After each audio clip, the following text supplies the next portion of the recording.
We're jumping into a deep dive today on a really interesting data analysis concept, agglomerative clustering. We've got some source material here, looks like a guide or some notes that walks us through exactly what it is and really importantly, how you'd actually implement it. Right, the practical steps. Yeah.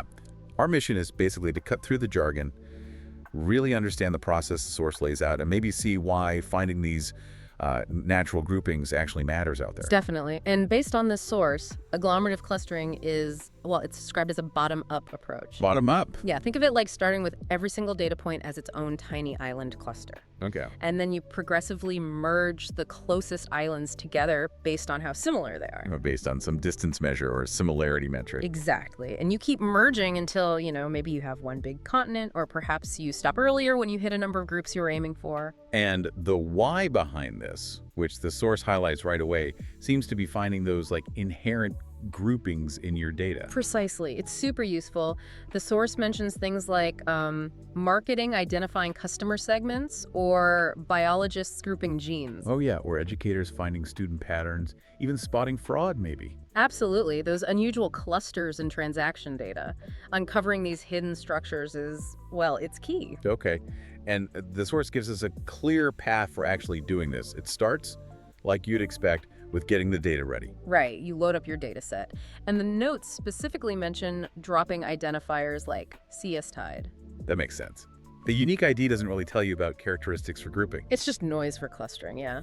And dealing with missing data is also pretty crucial. The source mentions using forward fill. Forward fill? Yeah, it's a straightforward technique. You just use the last known good value to fill in any gaps. Just one way to make sure the data set's complete before you start calculating distances. Okay, so data's loaded, cleaned up a bit.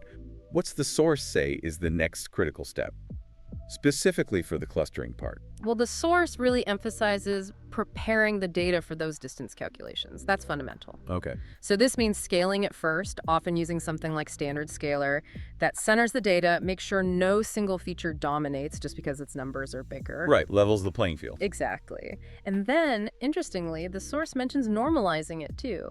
Now, sometimes people use scaling and normalizing interchangeably, but here it might mean something like L2 normalization. Which focuses more on direction.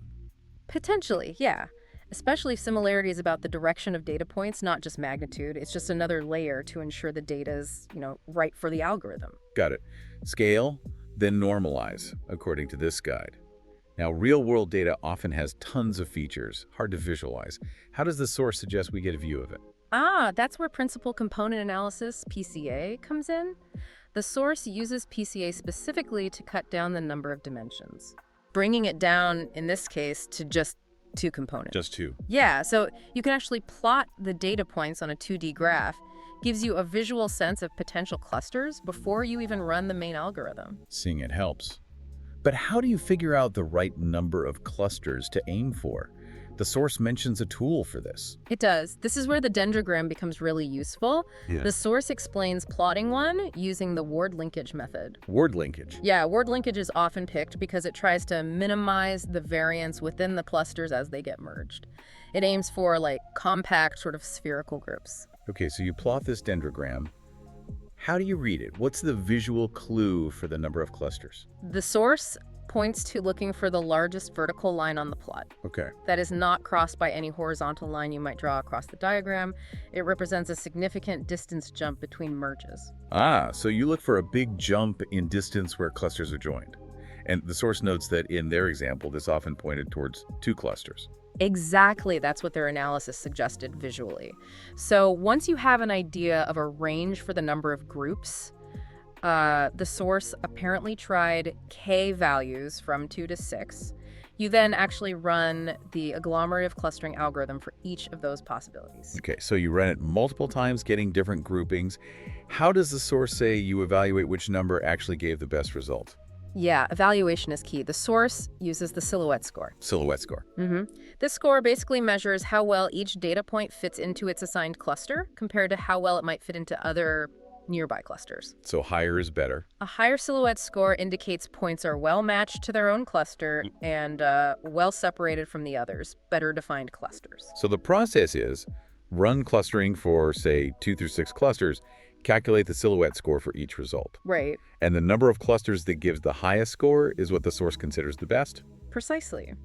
And they found that for their specific data, the number of clusters with the top silhouette score usually lined up with what the dendrogram suggested visually. So consistently pointing to 2 clusters as optimal in their case. Yeah, that seemed to be the outcome there. It's fascinating how this sequence laid out in the source, prepping the data carefully, using PCA to see it, using the dendrogram for a hint, and then the silhouette score to quantify it, all works together. It's a very systematic process, aimed squarely at finding those useful natural groupings we talked about. Right, uncovering that structure without needing to know the groups beforehand. Exactly. So we've done a deep dive into agglomerative clustering today, exploring that bottom-up idea and walking through the method from our source material data prep, PCA, dendrogram, silhouette scores. Yeah, the whole workflow. It really boils down to finding meaningful clusters just hidden in your data.